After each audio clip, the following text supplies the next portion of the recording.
ব্যাগদেউ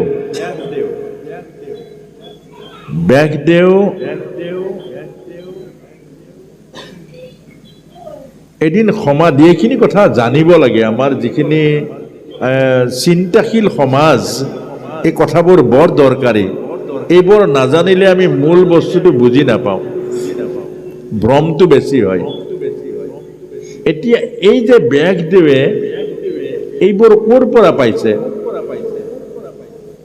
ব্যাগদেৱে এই জ্ঞানবোৰ, এই পৰমাৰ্থ জ্ঞানবোৰ ক'ৰ পৰা পাইছে? সমাধিত পাইছে। ব্যাসস্য সমাধি ভাষা। এতিয়া সমাধিত যেতিয়া পাইছে, ইয়াক লিখিছে কোনে? ব্যাগদেৱে চিন্তা কৰিলে, মই সমাধিত পোৱা জ্ঞানসমূহ যদি ঋষিসকলৰ হাতেৰে লিখো, তেতিয়া আকৌ ব্যাগদেৱে ভাবিছে যে ঋষিসকলে নিজৰ মনৰ কথা সোমাই দিব, আৰু যদি নিজৰ মনৰ কথা সোমাই দিয়ে, তেতিয়া ইয়াৰ যিটো মৰ্যাদা, ইয়াৰ যিটো পবিত্ৰতা, এইটো হেৰাই যাব। বৰ ডাঙৰ কথা এইটো। সেইকাৰণে ব্যাগদেৱে চিন্তা কৰিলে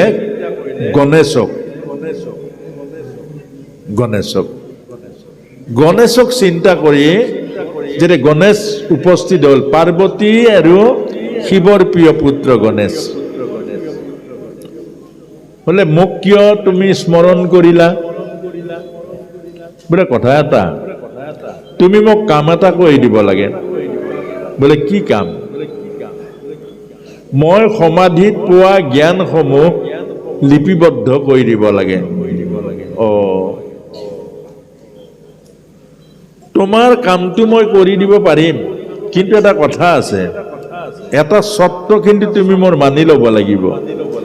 বোলে কি চৰ্ত? যে মই তুমি কোৱা কথাবোৰ মই লিখি যাম, মোৰ লিখনি আকৌ ৰৈ যাব নোৱাৰিব। যদি ৰৈ যায়, তেতিয়াহ'লে তোমাৰ আধৰুৱা হ'ব। এইটো মানি ল'ব লাগিব। তুমি ভাবি থাকিবা মই ৰৈ থাকিম, এইটো কেতিয়াও নহ'ব। অৰ্থাৎ আপোনাক মোক বুজাইছে, এই ভাগৱত পাঠ কৰিলে নহ'ব, বুজি যাব লাগিব। বৰ ডাঙৰ কথা এইটো। পাঠ কৰিলে নহ'ব, বুজি বুজি পাঠ কৰিব লাগিব। যদি আপুনি নুবুজাকে পাঠ কৰে, তেতিয়াহ'লে ভাগৱত পাঠ কৰি লাভ নাই। ধৰিব পাৰিছেনে? এতিয়া আমাকো কৈছে এই কথা, ভাগৱত ব্যাখ্যা কৰিছো, বুজি ব্যাখ্যা কৰিব লাগিব, প্ৰেক্টিকেলৰ মাজত কৰিব লাগিব।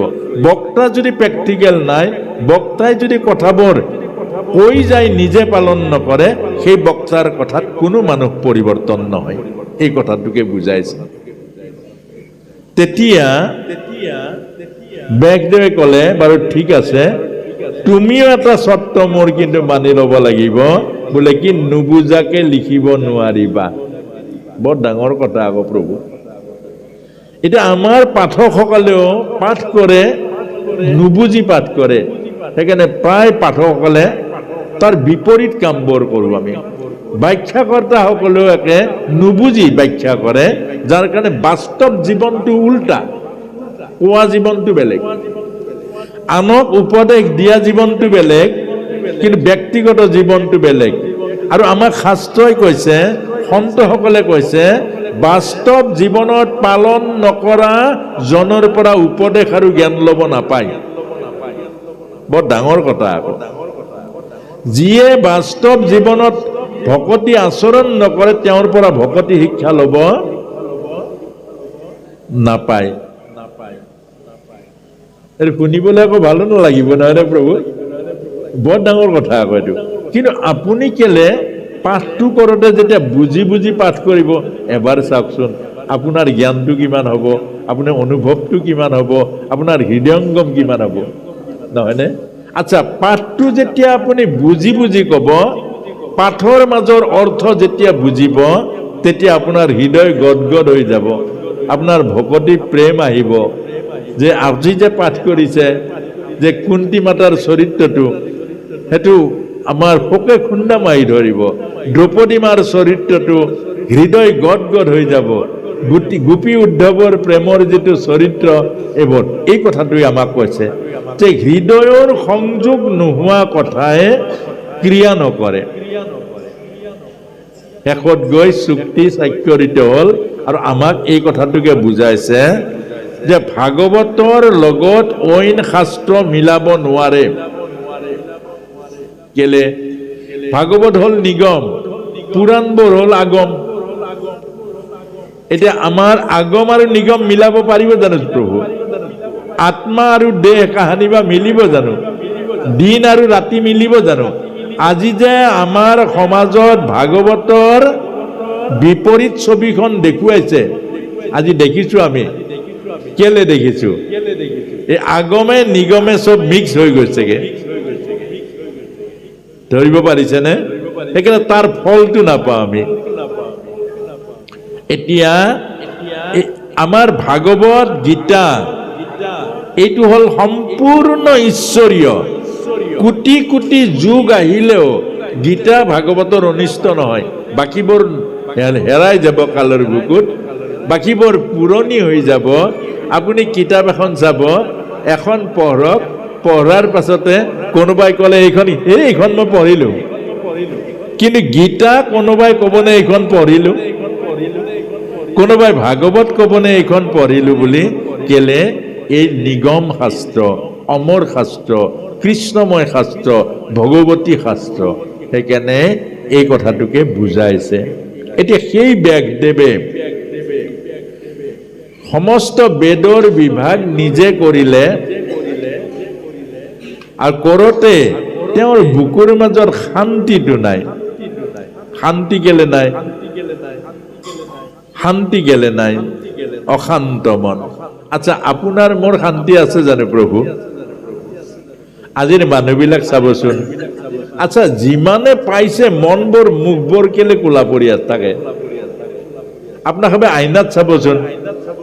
এনেকৈ বহি থাকোঁতে কোনোবাই ফটো এখন মাৰি চাওকচোন নিজৰ মুখখন, মই এনেকুৱাই নে? মুখবোৰ কোলা পৰি থাকে, মনবোৰ কোলা পৰি থাকে। কেলে বাৰু? কেলে? আপুনিও ইয়াৰ উত্তৰ দিব নোৱাৰিব, ময়ো উত্তৰ দিব নোৱাৰিম, ভাগৱতে উত্তৰ দিব। যেতিয়া আমি আত্মিকভাৱে সুখী নহয়, মুখবোৰ কোলা পৰি থাকে। আপোনাৰ গাড়ী 5খন আছে, আপোনাৰ বিল্ডিং এটা আছে, কিন্তু আপুনি সুখী নহয়। তাৰমানে কি? মানসিকভাৱে যেতিয়া আপুনি সুখী নহ'ব, আপোনাৰ মুখত হাঁহি নাথাকিব, সৰগীয় আনন্দ নাথাকিব। এইটোৱে বুজাইছে। এতিয়া মানুহবিলাক চাব, সুখী নহয়। এগৰাকী ভাৰ্যা আছে, এটা ল'ৰা আছে, এজনী ছোৱালী আছে, থাকিবলৈ ঘৰ আছে, এটা চাকৰি আছে, চাব সুখী নহয়। আৰু কিবা লাগে, কি লাগে তেওঁ নাজানে। এইকাৰণে আমাক বুজাইছে ব্যাসদেউ সুখী নহয়। তেতিয়া নাৰদ মুনিৰ আগমন হ'ল। নাৰদ মুনি সুধিলে, ব্যাস কি হ'ল? মুখ দেখিলে চব দেখি নহয়। আপোনাৰ ভিতৰৰ আনন্দ আছে নাই? মুখখন দেখিলে ওলাব। কেলে? আত্মাৰ আনন্দই মুখত উজ্জ্বলতা আনে, আৰু আত্মাৰ আনন্দ যেতিয়া নাই, আপোনাৰ মুখত উজ্জ্বল ৰূপটো কেতিয়াও নাথাকে। তেতিয়া ক'লে যে বেদৰ ইমানবোৰ মই ভাগ কৰিলোঁ, ইমানবোৰ ভাগ কৰিলোঁ, কিন্তু মই শান্তি পোৱা নাই। তেতিয়া ব্যাসদেউ কৈছে, ঈশ্বৰক বাদ দি কৰা কৰ্মই শান্তি দিব পাৰে জানো? উত্তৰটো সেইটো প্ৰভু। খুব সাৱধানে শুনিব, এইটো বহুত ডাঙৰ কথা, আকৌ কোটি টকাৰ কথা। আজিৰ প্ৰায় ঘৰবোৰত খোৱা খাদ্যবোৰ কেটলেক চাই চাই খায়। ইমান সুবিধাবোৰ আছে, শান্তি কেলে নাই? যিখন ঘৰত কৃষ্ণৰ ভকতি নাই, যিখন ঘৰত আধ্যাত্মিকতা নাই, যি জীৱনত সাধনা নাই, যি জীৱনত ঈশ্বৰ কেন্দ্ৰক নহয়, সেই জীৱনত আপুনি সুখ নাপায়। বৰ ডাঙৰ কথা। ধৃতৰাষ্ট্ৰৰ জীৱনত চব আছিলে, আধ্যাত্মিকতা নাই, সেইকাৰণে ধৃতৰাষ্ট্ৰই কাহানিও সুখ নাপালে। দুৰ্যোধনৰ জীৱনত চব পালে, আধ্যাত্মিকতা নাই, সেইকাৰণে দুৰ্যোধনে জীৱনত সুখ নাপালে। আজিও এতিয়া চাব গধূলি গধূলি আচ্ছা কোন কোন গৃহস্থী ঘৰত প্ৰসংগ হৈছে গধূলি গধূলি কাৰ কাৰ ঘৰত অকণ অকণ দুখিলা দুখিলা গীতা পাঠ হৈছে কওক গাঁওখনত গধূলি গধূলি প্ৰসংগ মানে প্ৰাৰ্থনাৰ এটা সুন্দৰ জাগৰণ হ'ব লাগে গোটেই ঘৰে ঘৰে যেতিয়া প্ৰাৰ্থনাটো একেলগে কৰিব গাঁওখন কেনেকুৱা মধুৰ মুখৰিত হ'ব কেইখন ঘৰত কৰিছে কওক ঘৰবোৰ ইমান সুবিধা হ'ল ঘৰখনে মিলি কাৰোবাৰ ঘৰত প্ৰাৰ্থনা কৰে জানো প্ৰতিখন ঘৰত অকণ অকণ গীতা পাঠ হয় জানো আমাৰ প্ৰতিখন প্ৰসংগ কৰা ভকতসকলে সমাজত নাম কৰা ভকতসকলে নিজৰ ঘৰত প্ৰত্যেক দিনাই প্ৰসংগ কৰে জানো নামঘৰত পুৱা আৰু গধূলি প্ৰসংগ কৰে জানো কথাবিলাক অৰ্থবিলাক বুজি চাব নাপায় মানে প্ৰভু এটা কথা নিজৰ ঘৰত গুৰু সেৱা নকৰাজনে আনৰ ঘৰত সকাম খালেও ফল নাপায় আকৌ এইটো বৰ ডাঙৰ কথা আকৌ অৰ্থাৎ বেটাৰী চাৰ্জ নকৰাজনে আশীৰ্বাদ দিলে যেনেকৈ বেটাৰী চাৰ্জ নকৰিলে টৰ্চৰ পোহৰ নলয় যাৰ বেটাৰী চাৰ্জ নাই ভগৱানৰ লগত আশীৰ্বাদ দিলে ফল পাব জানো এই কথাটো আমাক বুজাইছে প্ৰভুসকলে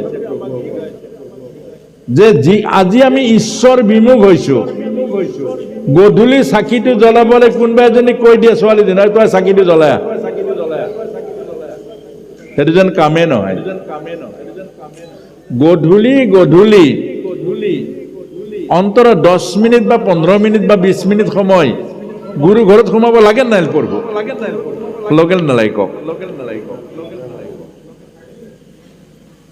আজিৰ পৰা এটা প্ৰমাণ কৰি চাওক যদি ভুল হয় আমাক মাতি আনি শাস্তি দিব লখিমপুৰৰ পৰা সিধা আহিম ইয়াৰ দলিলত লিখি দিম প্ৰত্যেক ঘৰতে অন্তত গধূলি গধূলি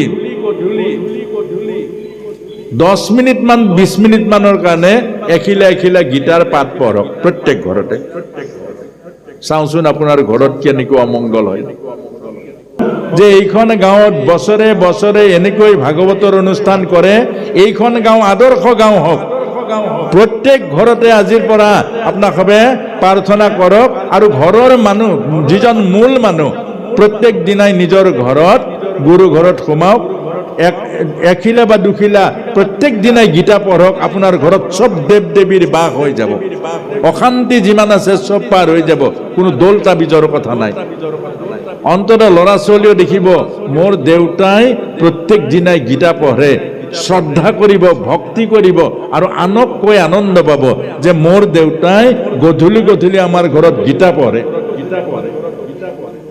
সেইকাৰণে এই কথাখিনি কৈছে আৰু আমি দুখৰ কাৰণ ঈশ্বৰক পিঠি দিছো খাওঁতে ঈশ্বৰৰ নাম নলওঁ অন্তত ভগৱানত অৰ্পণ কৰা প্ৰসাদ খাব দিছে কেলে নাৰদ মুনিৰ আগৰ জন্ম দাসীৰ পুত্ৰ আছিলে এইখিনি কথা ভাগৱতৰ পৰা কৈছো আমি বনাই কোৱা নাই আকৌ দাসীৰ পুত্ৰ আছিলে আৰু দাসীৰ পুত্ৰ নাৰদ মুনিয়ে 4 মাহ সন্তৰ সংগতি কৰিলে আৰু 4 মাহ ভগৱানৰ উচ্ছিষ্ট প্ৰসাদ খালে আৰু তাৰ পাছতে ব্ৰহ্মাৰ মানস পুত্ৰ হৈ নাৰদ জন্ম পালে আমাক সেই কথাটো কৈছে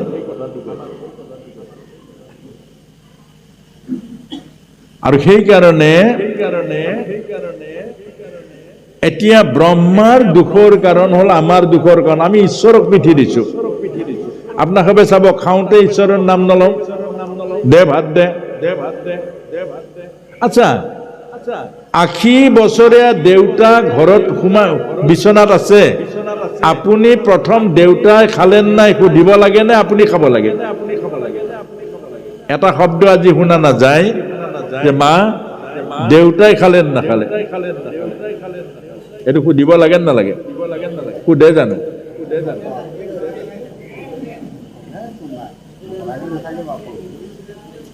এতিয়া যি নুসুধে সেইজনৰ শান্তি নাই এইটো বুজাইছে তাৰমানে সুধাটোতো আছে সুধাখিনি শান্তিত আছে এতিয়া আপোনালোকক আকৌ এটা বুজাইছে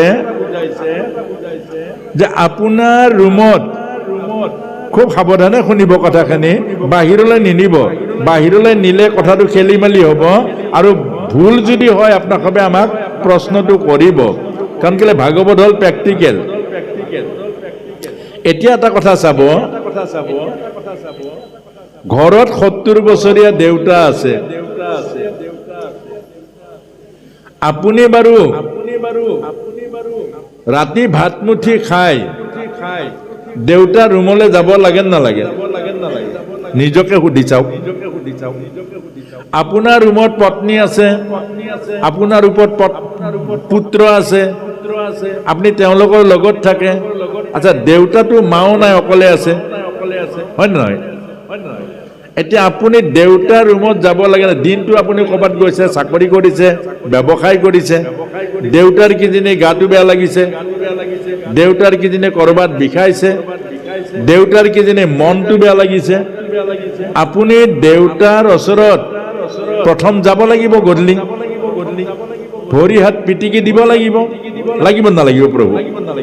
ৰাজহাড়ত অকণমান তেল মালিচ কৰি দিব লাগিব, লাগিব নালাগিব? আৰু তাৰ পাছতে দেউতাই যেতিয়া ক'ব, অ শুন যা, ৰাতি বেছি হ'ল, শুই থাকগৈ, সেৱা এটা কৰি আহিব লাগিব। এইটো ডিউটি হয় নে নহয় প্ৰভু কওক? এতিয়া আমি সেইটো কৰোঁ নে নকৰোঁ? কৰা হ'লেতো বৃদ্ধ আশ্ৰমবোৰ নবনিলেহেঁতেন। এতিয়া আমি আজিৰ এইটো বেগডৰ মাজেৰে কৈছে, আমাৰ অশান্তিৰ কাৰণ হ'ল এইবোৰ। ঈশ্বৰক বাদ দি কৰা কৰ্মই মানুহৰ জীৱনৰ শান্তি কাঢ়ি লৈ যায়। বেগদেউ ক'লে, তুমি ঈশ্বৰক বাদ দি ধৰ্ম প্ৰচাৰ কৰিছা, তুমি জীৱৰ গ্ৰন্থ লিখিছা, তাত ঈশ্বৰৰ অস্তিত্ব নাই। মানুহ এনেই লোভিয়া, আকৌ ছাগলী বলি দিয়াৰ কথা লিখিলা। মানুহ এনেই বিষয়ৰ লোভিলা, আকৌ তুমি দেখুৱাই দিলা যে পূজা কৰিলে গাড়ী এখন পায়, দেৱ দেৱীয়ে গাড়ী দিয়ে, এইবোৰ তুমি শাস্ত্ৰবোৰ লিখিলা। দেৱ দেৱীয়ে গাড়ী দিয়ে, দেৱ দেৱীয়ে অমুক দিয়ে, দেৱ দেৱীয়ে সুখ দিয়ে, এইবোৰ তুমি মানুহক, লোভীয়া মানুহক আকৌ লোভটো বঢ়াই দিলা।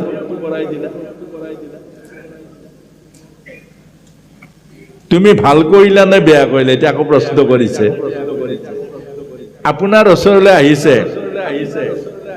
এজন মানুহে, লোভীয়া মানুহ, আপুনি লোভটো বঢ়াব লাগে নে ঈশ্বৰমুখী কৰিব লাগে?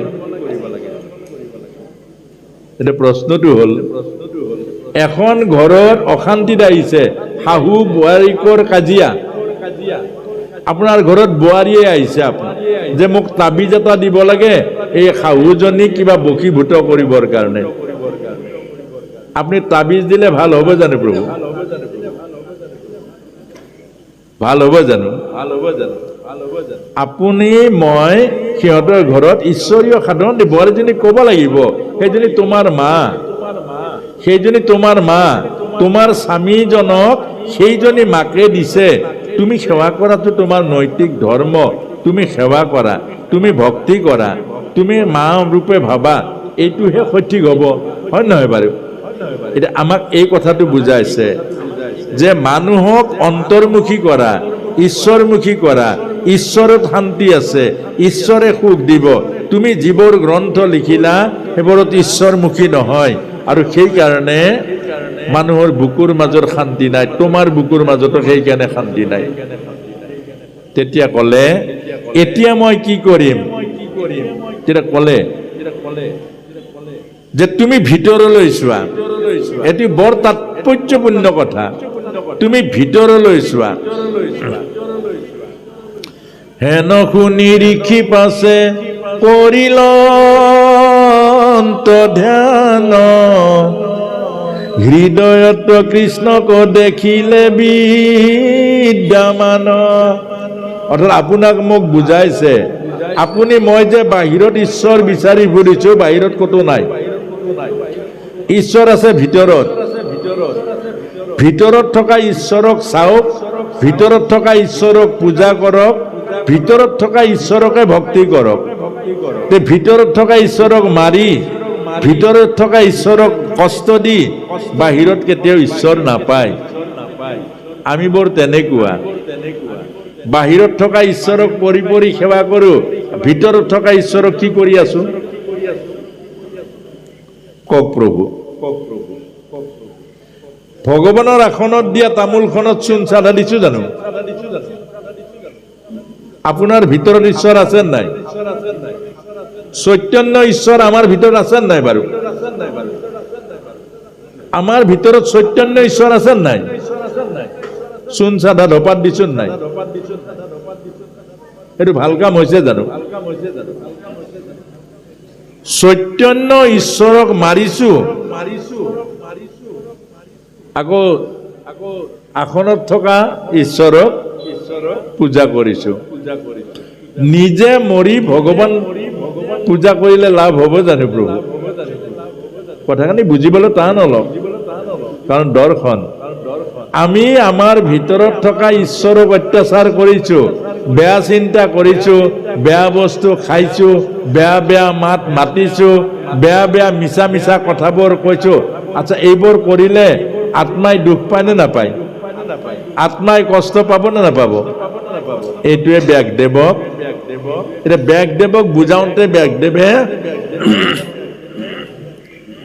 হেন শুনি ঋষি পাছে কৰিলন্ত ধ্যান হৃদয়ত কৃষ্ণক দেখিলা বৃন্দাবান এয়া হ'ল ভাগৱত ভাগৱতে কৈছে হৃদয়ত ঈশ্বৰ আছে বাহিৰত ঈশ্বৰ নাই হিৰণ্যকশিপুৱে গোটেই জগতত ঈশ্বৰ বিচাৰিলে নাপালে ভিতৰত থকা ঈশ্বৰক প্ৰহ্লাদে পালে আপোনাক মোকো বুজাইছে ঈশ্বৰ ভিতৰত আছে ঈশ্বৰ বাহিৰত কতো নাই বাম পাশে মায়া দক্ষিণত ভক্তি মাও দেখিবে সৰিক্ষীৰ ৰোমাঞ্চ ভয় লাগাও বাওঁফালে মায়া সোঁফালে ভক্তি মা দেখি বেশৰ ৰোমাঞ্চ বইল কালে অৰ্থাৎ আপোনাক মোক কৈছে ভিতৰতে চব তত্ত্ব আছে বাহিৰত একো তত্ত্ব নাই ভিতৰত তত্ত্ব আছে ভিতৰতে ময়ো আছো ঈশ্বৰো আছে আৰু মায়াও আছে ভক্তিও আছে বাহিৰত নে ভিতৰত ভিতৰত আছে মায়াই বান্ধিছে ভক্তি মায়ে মুক্তি কৰিছে মায়াই বান্ধিছে ভক্তি মায়ে মুক্তি দিছে এতিয়া আপোনাক মোক বুজাইছে চাবচোন মায়াই কেনেকে বান্ধে বুজাবলৈ টান আপুনি যদি কয় মোৰ ঘৰ দেউতা মোৰ লগত আছে এইটো মায়া আপুনি যদি কয় দেউতাৰ ঘৰ মই দেউতাৰ লগত আছো এইটো ভক্তি কথা ধৰিব পাৰিছেনে প্ৰভু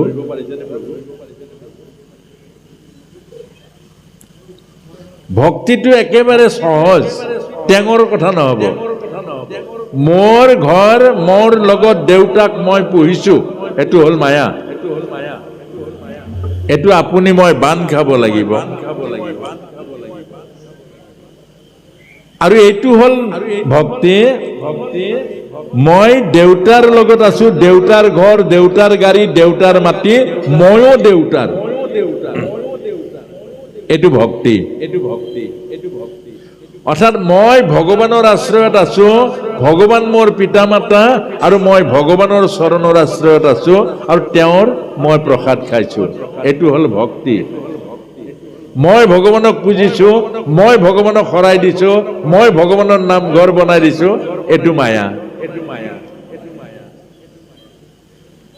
এই কথাটোকে মায়াই বান্ধন্ত ভক্তি মাৱে মুকুলান্ত যিয়ে ভক্তি কৰিছে সি মুকলি হৈ আছে কি ভক্তি যে মই এইটো ঘৰ দেউতাৰ মাটি দেউতাৰ এইবিলাক চব দেউতাৰ মই দেউতাৰ লগত আছো আপুনি মুকলি হৈ থাকিব সদায় আনন্দত থাকিব সদায় আশীৰ্বাদ দেউতাৰ পৰা পাব গাড়ী এখন আছে চাবি দেউতাৰ লগত থৈ দিয়ক দেউতা 80 বছৰীয়া গাড়ী চলাব নোৱাৰে কিন্তু দেউতাৰ ৰুমত আপুনি চাবিপাত ওলমাই থৈ দিয়ক আৰু ক'ব দেউতা মই টাউনৰ পৰা আহোঁ গাড়ীখন লৈ যাওঁ আপুনি কি পাব চাব ভক্তি একে কয় ভক্তি অখন যা ভালে ভালে আহিবি যা আশীৰ্বাদ পাব আকৌ ৰাস্তাৰ পৰা যেটা টাউনৰ পৰা ঘূৰি আহি গধূলি চাবি পাত দেউতা আহিলো আৰু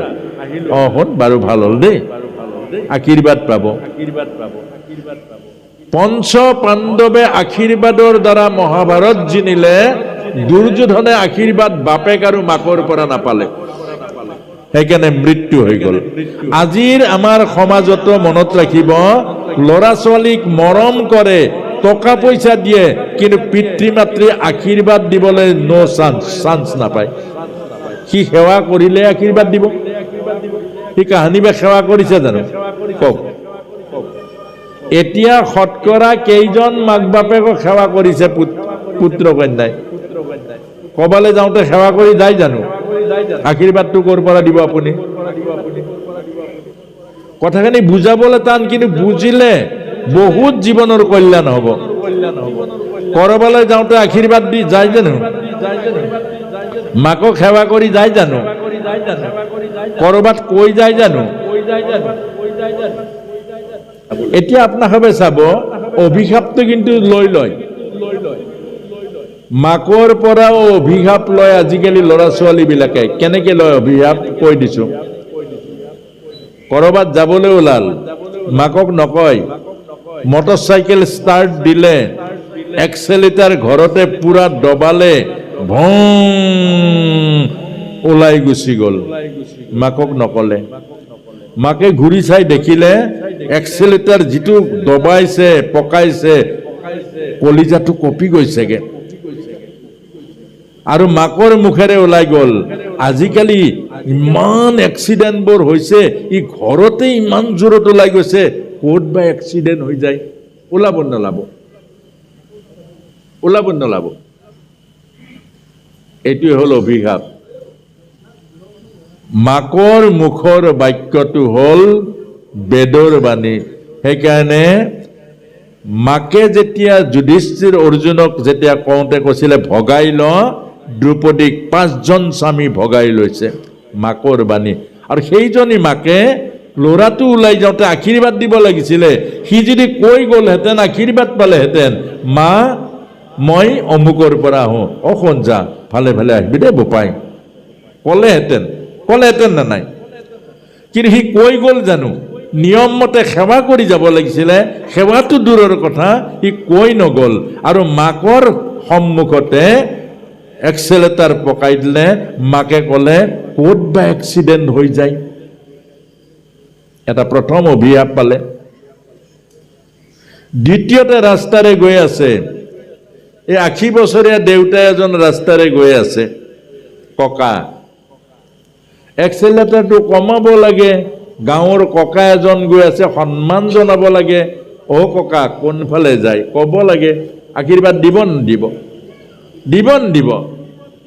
অ বোপাই মই ইফালৰ পৰা আহোঁতে যা ভালে ভালে যা ক'ব নক'ব আমাৰ ডেকাসকলে বুঢ়াটোক ভয় খুৱাব লাগে বুলি এক্সিলেটাৰ আৰু পকাই দিয়ে যেতিয়া ককাজনে কি কয় ঘূৰি চাই তহঁত মৰিবি যা কয় নকয় আজি অসমীয়া ল'ৰাখিনিৰ যে এক্সিডেণ্টবোৰ বেছি হৈছে এইটো আশীৰ্বাদ নাই মনত ৰাখিব আশীৰ্বাদে জীৱন অভিশাপে মৃত্যু সেই কথাটোৱে দুৰ্যোধনক কৈছিল ভীষ্মই সেই কথাটোক দুৰ্যোধনক কৈছিলে মাকে বোপাই আশীৰ্বাদ দিয়া নাযায় আশীৰ্বাদ লয় তই কাহানি বা আশীৰ্বাদ ললি জানো মই অৰ্জুনক আশীৰ্বাদ দিলো বিজয়ী ভৱ মাকে কৈছে মই তোৰ মা অৰ্জুনক আশীৰ্বাদ দিলো বিজয়ী ভৱ কিন্তু তই অৰ্জুনে মোৰ পৰা আশীৰ্বাদ ল'ব জানিলে তই আশীৰ্বাদ ল'ব জানিলি জানো আজি আমাৰ বহুত ল'ৰা ছোৱালীয়ে পিতৃ মাতৃৰ পৰা আশীৰ্বাদ ল'ব নাজানে পিতৃ মাতৃৰ পৰা আশীৰ্বাদ নোখোজে পইচা খোজে মাকক কয় মা দেউতাক কৈ দিবা মই অমুকলৈ যাওঁ বুলি নকবা মা দেউতাক কৈ দিবা কালি অমুক পইচা লাগিব আৰু মাকেও সেই হিচাপে আনি দিয়ে আৰু এইটো আশীৰ্বাদ ক'তা পইচা দিব বাপেকে খোৱা লোৱা বস্তু দিব মাকে, কিন্তু আশীৰ্বাদ দিব জানো? এই কথাটোকে আমাক বুজাইছে। সেইকাৰণে ব্যাসদেৱৰ মনৰ শান্তি নাই। মনত ৰাখিব, আজি যে আমাৰ মানুহৰ বুকুৰ মাজৰ শান্তি নাই, এইকাৰণে শান্তি নাই। আপোনাৰ ল'ৰাটোৱে আপোনাৰ কথা নুশুনিলে আপুনি শান্তি পাব জানো প্ৰভু? যেতিয়া ল'ৰা ছোৱালীয়ে কথা নুশুনিব, যেতিয়া ল'ৰা ছোৱালীয়ে মাক বা দেউতাকক মা দেউতা বুলি নামানিব, তেতিয়া শান্তি পাব জানো আপুনি? এই কথাটোকে আমাক বুজাইছে। আৰু ব্যাসদেৱে সেই কথাটো বুজি তেওঁ আকৌ কৃষ্ণ কেন্দ্ৰিক ভাগৱত লিখিলে। আৰু আপোনাক মোকো কৈছে কৃষ্ণ কেন্দ্ৰিক জীৱন ৰাখক। জীৱনৰ মূল হ'ল কৃষ্ণ। কৃষ্ণই খুৱাইছে, কৃষ্ণই জীৱন দিছে, কৃষ্ণই এদিন আমাক মুক্তি কৰিব, আৰু তেওঁহে সত্য, বাকীবোৰ চব মিছা। এই কথাটোকে আমাক বুজাই